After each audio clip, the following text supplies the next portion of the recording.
Moon Knight Episode 4 is here, and it delivered one of the most mind-bending twists, and we need to talk about it. BD here with your Moon Knight Episode 4 breakdown, running through the Marvel Comics ties, Easter eggs, and a full reaction at the end of the video. Spoilers follow. Let's jump in. First of all, the episode reveals that Mark Spector was present when Layla's father, the archaeologist, was killed. Mark claims he did not participate in Layla's father's execution and his partner did it, and if we're following the comics, he is telling the truth. Mark Spector was a hired mercenary in the books. When he refused to execute an archaeologist, he was left for dead. Khonshu then bestowed his powers upon Mark Spector and he survived, becoming Moon Knight. And it looks like that is exactly what might have happened here in the MCU as well. That said, I have no idea how he's going to survive getting shot twice this time, so unless Khonshu's going to save him, I'm kind of drawing blanks on that. The episode culminates in some sort of mental institution seemingly run by Arthur Harrow. This is pulling from the Jeff Lemire comics run when Mark finds himself in a similar setting, confused about how he got there. Dr. Emmett is his doctor, and Billy and Bobby are two of the wards who are actually jackals, and we've met a Billy and Bobby on this series already in the form of the two people who raided Mark's apartment, and we've also met two jackals, so maybe we're onto something there.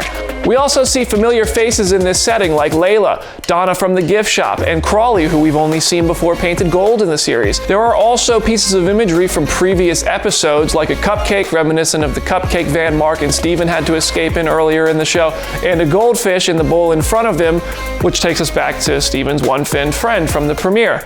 In the books, all of this is an illusion. Mark does manage to fight his way out of the illusion to learn he is in another dimension known as the Other Void, and eventually goes on to have all of his personalities start to work together and embrace being Moon Knight as one. Another one of those personalities seems to be in that third sarcophagus, indicating we might just meet the Jake Lockley personality, but whether or not we're going to meet the cab driver himself in these first 6 episodes of Moon Knight's MCU debut is still unknown. But they're definitely teasing it. The episode ends with Taweret making an appearance, the Egyptian goddess of fertility and childbirth. With how friendly she appears to be with the tone of voice and wave, it seems she might be on Mark and Steven's side here, but we don't know because the episode hit us with one of the craziest cliffhangers since this was on our screens. Yeah, that's a lot of memories.